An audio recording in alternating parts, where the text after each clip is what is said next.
मैं हूं आपकी होस्ट सैयदा दुआ ज़ैनब और आप देख रहे हैं दी कमर चीमा शो।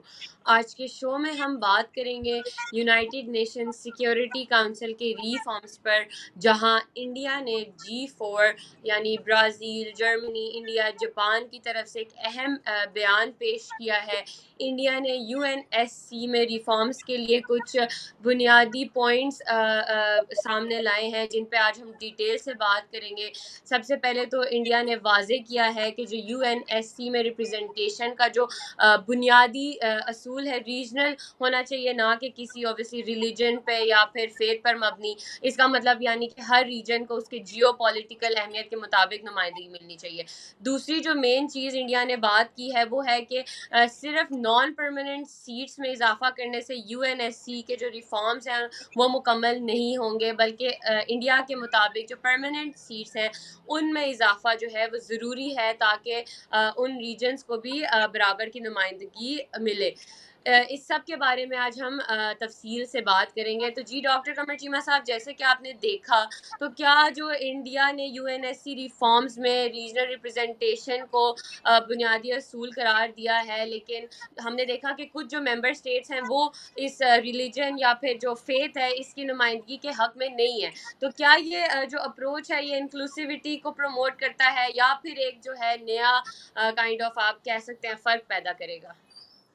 देखें, बहुत शुक्रिया। पहली बात तो ये है कि ये एक नया आइडिया इंडिया बहुत देर से इंट्रोड्यूस करा रहा है कि जी। इंडिया, जापान, जर्मनी, ब्राज़ील जो हैं ये यूनाइटेड नेशन सिक्योरिटी काउंसिल के रिफ़ॉर्म प्रोग्राम जो है उसको लीड करते हैं और हमें परमानेंट मेंबर बनाया जाए सिक्योरिटी काउंसिल का। देखिए, इंडिया जो है ना, it talks of multilateralism hmm. And India talks of multilateralism in Asia first and world later. जहाँ पे इंडिया कहता है कि we have to keep a check on China.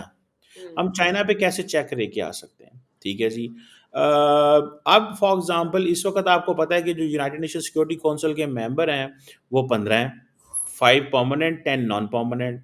वो जी। कह रहे हैं जी इसको बढ़ाया जाए, इसको 25 तक लेके जाएं। और जो 11 के करीब, 11 तक के करीब परमानेंट मेंबर्स होने चाहिए। ठीक है जी। और 6 नए परमानेंट मेंबर्स इंक्लूड किए जाएं, जिसमें 2 अफ्रीका से हों, 2 एशिया पैसिफिक से हों, 1 लैटिन अमेरिका या कैरेबियन से हो और 1 वेस्टर्न यूरोप से हो। सो ये चीज़ तो एक्सेप्टेबल मुझे नहीं नज़र आता कि ये चीज़ एक्सेप्टेबल है और इस चीज़ को आप जो है वो इम्प्लीमेंट कर सकेंगे। दूसरी बात ये जो की जा रही है कि भई, अब मैं आपको इंडिया की मैं माइंड बता रहा हूँ कि इंडिया इसमें क्या करने जा रहा है। इंडिया कह रहा है जी कि मज़हब को निकाल दे। अच्छा, ये जो फ़ॉर्मूला इंडिया बता रहा है या ये जो बातें की जा रही हैं, इसमें मिडल ईस्ट कोई नहीं है। हम्म। इसमें मिडल ईस्ट कोई नहीं है। इसमें कौन से मुल्क हैं? इसमें अफ्रीका पूरे कॉन्टिनेंट से 2 ले लिए। हम्म। अच्छा, एशिया में से कौन है? भई एशिया में से आपके पास जो आ रहे हैं वो जिसे कहते हैं ना, 2 तरह के लोग आ रहे हैं, ठीक है जी। एशिया से या वो कहते हैं चाइना होगा या वो कहते हैं इंडिया होगा। सो मुझे ऐसे लगता है कि ये चीज़ जो है ये बैकफ़ायर कर जाएगी और ये बैकफ़ायर इस तरह करेगी कि एट वन पॉइंट इंडियंस जो हैं वो अगर इस चीज़ को कहते हैं कि जी 1 से 2 अफ्रीका से आ जाएँ, एशिया पैसिफिक से आ जाएँ, तो मिडल ईस्ट से कौन आएगा फॉर एग्ज़ाम्पल? मिडल ईस्ट से किसको लेना है? आप मिडल ईस्ट को क्यों दुनिया का हिस्सा नहीं समझते? सो ये जो बात की जा रही है कि जी मज़हब की बुनियाद पे ना हो, अब इंडिया का मौक़िफ़ ये है कि अगर मज़हबी बुनियादों पे होगा, तो ज़ाहिर बात है इसमें मिडल ईस्ट में सऊदी अरब सामने आएगा। ठीक है? सऊदी अरब आलम इस्लाम को जो है वो जैसे-तैसे वो सऊदी अरब की एक ग्लोबल अप्रोच तो है। मुस्लिम दुनिया में 50-57 मुल्कों के अंदर उसका एक थोड़ा बहुत इन्फ्लुएंस तो मौजूद है। सो मुझे ऐसा लगता है कि this is what I find and this is what I realise कि ये जो चीज़ है ना, ये अब इंडिया चाहेगा कि इंटरनेशनल कम्युनिटी जो है ना हम्म। वो थोड़ी-सी एक्टिव हो, इफ़ेक्टिव हो और ये चीज़ करे। अब वो जो कहते हैं कि जी जियोपॉलिटिकल रियलिटीज़ बदल गए हैं। अच्छा, ये बात उनकी बिल्कुल ठीक है कि भाई हाँ, जियोपॉलिटिकल रियलिटीज़ बदल गए हैं, अब वो चीज़ें नहीं रहीं। Now the world needs to change. और ये जो इंडिया कह रहा है कि जी नए पैरामीटर्स, ठीक है जी, जिस तरह के मज़हब और फ़ेथ और जिस तरह की ये चीज़ें जो हैं, ये वो कहता है कि इसको ना किया जाए, इसको अहमियत ना दी जाए। तो ये एक समझ लें कि और रीजनल रिप्रेजेंटेशन का एक डिफरेंट फार्मूला हो। सो आप देखें कि ये जो इंडिया के जो एम्बेसडर थे यूएन में अभी हैं, हम्म। हरीश साहब, वो कहते हैं जी कि जो जिसे वो कहते हैं ना ये जो रिफॉर्म्स हैं, इसमें इंडिया को क्या मिलेगा? असल में तो वो हर कीमत पे आना चाहते हैं। अच्छा, इंडिया को क्या एडवांटेज है कि इंडिया के हवाले से अफ्रीका, लैटिन अमेरिका, हुँ, यूरोप, अमेरिका, तमाम मुल्क ये कहते हैं, इवन के अमेरिकी सदर बराक ओबामा ये कह चुके हैं कि हुँ, इंडिया के पार्लियामेंट में खड़े होके कि we support India's candidature as a non permanent seat जो है वहाँ पे हम उसको सपोर्ट करते हैं। This is what they have been saying, they saying it openly. So ये हुँ, चीज़ जो है इसको थोड़ा-सा हमें अंडरस्टैंड करना पड़ेगा कि ये एक चीज़ जो एक वो इंडिया कहता है कि हम ये रिफ़ॉर्म्स हमें करनी हैं, ये रिफ़ॉर्म्स हमारे लिए ज़रूरी हैं। और इंडिया का इससे एक लार्ज स्केल जो इन्फ्लुएंस है, वो हुँ, सामने आएगा। अब एक तो चलो ठीक है जी, चाइना इज़ अ फैक्टर, फिर वो कहते हैं जी हम 1.4 बिलियन को रिप्रेजेंट करते हैं। दुनिया का पॉपुलस तरीन कंट्री है। इसकी यूएन सिक्योरिटी काउंसिल में बॉडी में हिस्सा ही कौन नहीं है। मुझे नहीं लगता एंड देन फिर इंडिया ने क्या किया है? इंडिया अपने आप को एक ग्लोबल साउथ का लीडर के तौर पे पिच कर रहा है। और वो कह रहा है जी कि मेजर डिसीजन मेकिंग में अब फॉर एग्ज़ाम्पल जब जी20 का इजलास हुआ 2023 में इंडिया में, तो आपको पता है what did India did? India brought Africa as a member in G20। तो जब उन्होंने ये कहा जी कि हम तो ये 50-57 कितने मुल्क हैं आई थिंक अफ्रीका के, हम तो सबको जो है वो एम्पावर कर रहे हैं। We are the one who brought Africa. अब ये पॉइंट ऐसा है कि वो पूरी की पूरी अफ्रीका को ये कह रहे हैं कि ये हमें जो है वो करने दें, हमने तुम्हारे लिए किया, हमने आपको मेनस्ट्रीम किया। अच्छा, एक एक एक तो ये चीज़। दूसरी चीज़ क्या है, अमेरिका को भी उन्होंने कन्विंस कर लिया कि चाइना जो है वो इस जगह पे आ जाएगा, चाइना टेक ओवर कर लेगा अफ्रीका के अंदर। So this is a moment कि इंडिया एंड अमेरिका मिल के अफ्रीका को वो मेनस्ट्रीमिंग दे दें। सो इंडिया कहता है जी मैं ग्लोबल साउथ का भी हूँ। सो जब इंडिया ग्लोबल साउथ की बात करता है तो वो आसियान मुल्कों की भी बात करता है। इंडिया फिर कहीं किसी हद तक अपने आप को सेंट्रल एशिया का भी चैंपियन कहता है। इंडिया अपने आप को लैटिन अमेरिका का भी कहता है। तो इंडिया कहता है कि मैं ही, और फिर देन इंडिया की नेबरहुड पॉलिसी में 5, 7, 8 मुल्क हैं। सो इंडिया अपने इन्फ्लुएंस को एनहांस करना चाहता है, अपनी पावर को एस्टैब्लिश करना चाहता है।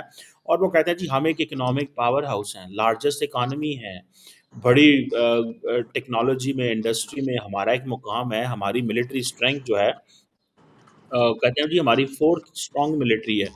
हमारे पास न्यूक्लियर वेपन्स हैं, मिसाइल टेक्नोलॉजी है, इंटरकॉन्टिनेंटल बैलिस्टिक मिसाइल हैं, पीस कीपिंग हम करते हैं। फिर असल में चीज़ ये है कि वो कहते हैं हमें हमारा हिस्सा दें। और हुँ, ये एक चीज़ होती है इंटरनेशनल पॉलिटिक्स में, याद रखें। जैसे चाइनीज़ हैं, चाइनीज़ कहते हैं जी कि उनके पास परमानेंट सीट भी है सिक्योरिटी काउंसिल में, इकोनॉमिकली भी बड़े स्ट्रॉन्ग हैं, सारा कुछ है। तो इसलिए वो अब इंडियंस कहते हैं मल्टीलैटरल डिप्लोमेसी को फोकस करते हैं। ठीक है जी, कि मल्टीलैटरल डिप्लोमेसी जो है उसको फ़ोकस करें। मल्टीलैटरल डिप्लोमेसी जो है वो हमें वो चाहिए, और उससे हम चीज़ें जो हैं वो उससे हम चाइना का इन्फ्लुएंस कम कर सकते हैं। जी, अब ये जो डोनाल्ड ट्रम्प साहब आए हैं, इनका ये प्रॉब्लम ही नहीं है मल्टीलैटरल डिप्लोमेसी और इंडिया को बड़ी पावर बनाना। इनका तो प्रॉब्लम ये है कि वो कहते हैं मेक अमेरिका ग्रेट अगेन, मैंने अमेरिका को ही बड़ी ताकत रखना है। सो जो प्रीवियस जो डेमोक्रेटिक एडमिनिस्ट्रेशंस हैं अमेरिका के अंदर, उनका ये पर्सपेक्टिव है कि we should give power to we should share power and we should bring new partners and new alliances. हमें नए पावर्स और नए अलायंसेस जो है वो सामने लेके आने चाहिए, और उसके बाद जो है वो that's how we will be in a position कि हम चीज़ों को लेके चलेंगे। सो ट्रम्प साहब की ये अप्रोच नहीं है। सो अभी देयर इज़ अ प्रोबेबिलिटी मुझे इस चीज़ की नज़र आती है कि फ्रस्ट्रेशन भी हो सकती है। इसीलिए ये इंडिया ने ब्राज़ील, जर्मनी, जापान इन इन तमाम ममालिक को साथ में लाया है कि जी रीजनल रिप्रेजेंटेशन चाहिए। तो अब अच्छा, मज़े की बात है कि मुस्लिम वर्ल्ड जो है वो अपने आप को वो कहेगी कि सऊदी अरबिया है जो कि बड़ा ताकतवर मुल्क है। टर्की भी सामने आ सकता है इस सिलसिले में, हुँ, ठीक है। टर्की के साथ-साथ ईरान तो ख़ैर वो नहीं है economically, when they are not big country. Saudi Arabia सामने आ सकता है, बड़ा कंट्री है, प्रॉमिसिंग है, हुँ। टर्की भी सामने आ सकता है। वो कह सकता है जी कि हमें जो है ना वो दिया जाए और साथ इंडिया ने कहा है जी वेस्ट यूरोप से किसी और कंट्री को ले लिया जाए। चीमा साहब, आपने बात की कि ऑब्वियसली जो भारत है वो परमानेंट सीट हासिल करने के बारे में भी दावे करता रहता है। तो पाकिस्तान के जो एम्बेसडर हैं, हमने देखा कि उन्होंने जो है इस चीज़ को क्रिटिसाइज़ किया। उन्होंने कहा ये सेल्फ सर्विंग नेशनल एम्बिशन है rather than collective interest of UN member states. तो इसके बारे में एक हमें आप बता दें। और दूसरी चीज़ जो है, हमने देखा जो यूएफसी है, यूनाइटिंग फॉर कंसेंसस, जिसमें ऑब्वियसली पाकिस्तान भी शामिल है, वो सिर्फ नॉन परमानेंट सीट्स में इजाफे की तजवीज़ देता है। इनका कहना है कि जो परमानेंट सीट्स में अगर इजाफा होगा तो वो काउंसिल में इम्बैलेंस बढ़ाएगा, छोटी और जो मीडियम स्टेट्स हैं उनकी नुमाइंदगी जो है वो कमज़ोर होगी। तो क्या ये अप्रोच जो है ये यूएनएससी के पावर डायनामिक्स को बेहतर बनाएगी या फिर ऑब्वियसली स्टेटस को बरकरार रखेगी? देखिए मेरी बात सुने, पाकिस्तान क्या कह सकता है इसके अलावा? पाकिस्तान हम्म, कुछ भी नहीं कर सकता। पाकिस्तान यही कहेगा ज़्यादा से ज़्यादा, पाकिस्तान यही कहेगा ज़्यादा से ज़्यादा कि जनाब आप इंडिया को कहीं परमानेंट सीट ना मिल जाए। अब ये ज़ाहिर बात है पाकिस्तान की ख्वाहिश है, पाकिस्तान इसके लिए कोशिशें कर रहा है। उधर से इंडियंस जो हैं उनकी लॉबिंग बहुत तेज़ है और हम्म, उसकी उनकी लॉबिंग इसलिए तेज़ है कि बिकॉज़ उनके पास रिसोर्सेज़ हैं, उनके ताल्लुकात हैं, उनकी दोस्तियाँ हैं। आप देखें ना उनको कौन सपोर्ट करता है? उनको ब्राज़ील हम्म, सपोर्ट, जापान, जर्मनी, सारे के सारे बड़े रेलेवेंट। अब देखें जापान, अच्छा एक ये भी बड़ी अजीब चीज़ है। Japan is a country which goes to Washington to seek its security. क्या वो उस वो अब वो ये जो सवाल पैदा होता है कि क्या उसको सिक्योर परमानेंट मेंबर बनना चाहिए? हम्म, ब्राज़ील जो है वो क्या मिलिटैरिली इतना पावरफुल है कि वो लैटिन अमेरिका के अलावा दूसरी दुनिया के फैसले कर सकता है? नहीं, एक सवाल है।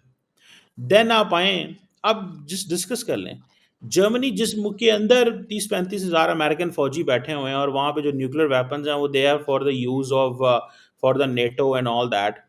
तो हम्म, क्या वो इस काबिल है कि वो पूरे के पूरे बियॉन्ड यूरोप कुछ इन्फ्लुएंस कर सकता है? उसकी कितनी मिलिट्री कैपेबिलिटी है? कितनी पॉलिटिकल कैपेबिलिटी है? कितनी फाइनेंशियल कैपेबिलिटी है? इसी तरह इंडिया है। एक तरफ बांग्लादेश इंडिया के लिए, अब ये पाकिस्तान के भी मौक़िफ़ हैं, ये ज़रा हम्म, समझिएगा। पाकिस्तान क्या कहता है? वो कहते हैं जी बांग्लादेश, इंडिया से बांग्लादेश तो सेटल होता नहीं है। पाकिस्तान से तो मतलब वो सारा टाइम वो कहते रहते हैं, अब जैसे फॉर एग्ज़ाम्पल इंडिया के एयर चीफ कहेंगे जी पाकिस्तान के पास या हमारे पास वो जहाज़ नहीं है अभी। हाँ, या इंडिया के अंदर ये बात होती है जी कि हमें पाकिस्तान के खिलाफ तैयारी करनी चाहिए, चाइना के खिलाफ तैयारी करनी चाहिए। वो हम्म, बहुत कुछ कह रहे होते हैं। तो मुझे ये बताएँ कि वो कहते हैं कि क्या इंडिया क्या कर सकता है इंटरनेशनल दुनिया में पीस लाने के लिए? इंडिया का कहाँ चलती है और? ये पाकिस्तान का मौक़िफ़ है।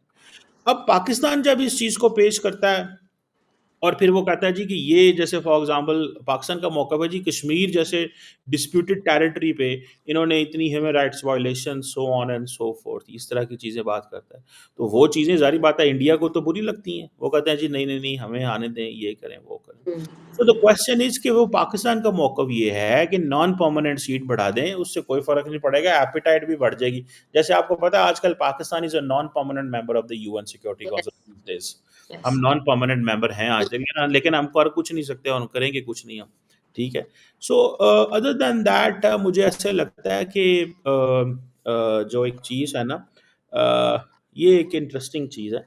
जी, और दूसरी मुझे ये भी चीज़ नज़र आती है कि आप देखें ना, जो इस वक़्त 5 परमानेंट मेंबर हैं, ज़रा हम्म, उनकी थोड़ी स्टडी कर लें। Hmm, China is influencing globally, yes, militarily, economically, not economically, politically.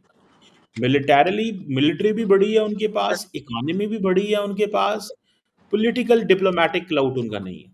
नहीं, अमेरिका के पास चले जाएँ, America military, economy, diplomacy, politics in everything. England के पास चले जाएँ, इंग्लैंड किसी दौर में बहुत होता था, लेकिन इंग्लैंड जब अलायंस की शक्ल इख्तियार करता है, अमेरिका के साथ मिलता है, तो फिर उसकी पावर एनहांस हो जाती है। यस, लेकिन स्टिल फॉर एग्ज़ाम्पल अगर अफ्रीका के अंदर कोई नॉन अफ्रीकन कंट्री कोई डायलॉग कराना चाहता है आजकल कुछ सूडान के हवाले से, तो वो इंग्लैंड ही करा सकता है। हम्म, क्योंकि बहुत सारी तो बर्तानिया की वो उसकी वो रही हैं, कॉलोनी रही हैं। यस, देन आप आ जाएँ इंग्लैंड, इस वक़्त इंडिया से हल्की छोटी इकॉनमी हो गई है। लेकिन बर्तानिया कहता है जी हमारी पॉपुलेशन भी तो बहुत कम है ना हम्म, एज कम। तो हम वो उस चीज़ में देन आप आ जाएँ रशिया। रशिया की मिलिट्री बहुत बड़ी है। इट हैज़ बीन पूरी अमेरिका के साथ उसने पूरी दुनिया में बख्तर डाल के रखे हैं अमेरिका को। तो वो कहते हैं जी ठीक है इट हैज़ परमानेंट सीट का ये हल बनता है। उसके बाद आ जाएँ आप फ्रांस। फ्रांस पूरी दुनिया में उसने भी जितने भी अफ्रीका के अंदर और यूरोप के अंदर बड़ी पावर रहा है। अभी हम्म, भी अफ्रीका में, यूरोप के अंदर it can pull it can play big things, it can अच्छा, मेक बिग शॉट्स कर सकता है फ्रांस। हम्म, सो ये जितने भी फ्रांस हो, चाइना हो, ब्रिटानिया हो, अमेरिका हो, रशिया हो, ये 4-5 मुल्कों की जो इकोनॉमिक मिलिट्री स्ट्रेंथ है वो डिफरेंट है। और ये जो नए मुल्क आप लेके आना चाहते हैं, ये पाकिस्तान का मौक़िफ़ है। ये जो नए मुल्क आप लेके आना चाहते हैं, हम्म, वेयर डू दे स्टैंड? ये कहाँ पे खड़े होते हैं इन चीज़ों के अंदर? सो इसमें ये चीज़ जो है ना, अब इंडिया ने अपनी बेसिकली ये नरेंद्र मोदी साहब की पॉलिटिक्स भी है। हम्म, इसमें पॉलिटिक्स क्या है कि to give a message to Indians के बस हम परमानेंट मेंबर बन रहे हैं सिक्योरिटी या, काउंसिल के, तैयार हो जाएँ आप। ठीक हम्म, है? सो वो बहुत सारी वो वो होप जनरेट करते हैं इंडिया के अंदर, मैं आपको बात बताऊँ। हम्म, इन चीज़ों में वो बहुत काम करते हैं। They do lot of work on all these things. So मुझे ये लगता है that at the end of the day Narendra Modi is going to make a वो अपना जो मल्टीलैटरलिज़्म इन एशिया का कॉन्सेप्ट को एक्टिव करना चाहते हैं। दुनिया को अपनी पावर प्रोजेक्ट करना चाहते हैं। मतलब वो बहुत सारे थीम्स के ऊपर कंट्रोल करना चाहते हैं, कि हमारी जी, इकोनॉमी बड़ी है, हमारे पास पॉपुलेशन ज़्यादा है, दुनिया उनके पास आ रही है। There are so many things which are going on, मुझे जी, ऐसा लगता है। सो मुझे ये एक ये जो पाकिस्तान का मौक़िफ़ है, ये अपनी जगह पे रहेगा, हम्म, लेकिन मुझे लगता है कि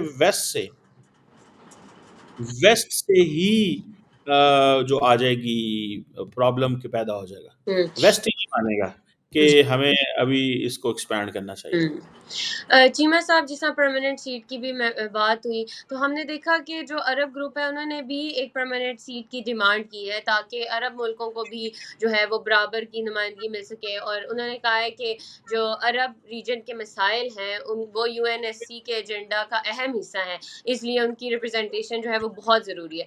तो आप क्या समझते हैं कि ये जो डिमांड उन्होंने की है ये इक्विटेबल रिप्रेजेंटेशन को बढ़ावा देगी या फिर ऑब्वियसली वही रीजनल इम्बैलेंसेस ज़्यादा होंगे? देखें देखिए, इंडिया की एक बात में तो लॉजिक है, हुँ, और वो है उनकी आबादी 1.4 बिलियन की, हुँ, कि इतनी बड़ी आबादी के मुल्क को अगर आप नई स्पेस देते, तो ज़ेन वो कहते हैं कि वो जिसे कहते हैं ना, अब वो इंडियंस क्या कहते हैं? वो कहते हैं जी ये जो सिस्टम बना था, ये बना था 1945 में। यस, आज है 2025, 80 साल हो गए हैं।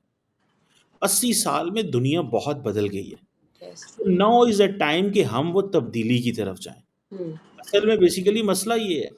सो वो तब्दीली के की बात कर रहे हैं, जियोपॉलिटिकल रियलिटीज़ बदल गए हैं।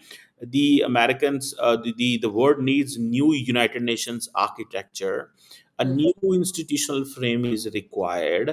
ये चीज़ें वो बात कर रहे हैं, बातों में उनकी वज़न है। For example the way in the Ukraine and Gaza war, the world has responded. This is absolutely India का मौक़िफ़ बिल्कुल ज़बरदस्त है इसमें, कि hmm, international system is not responding.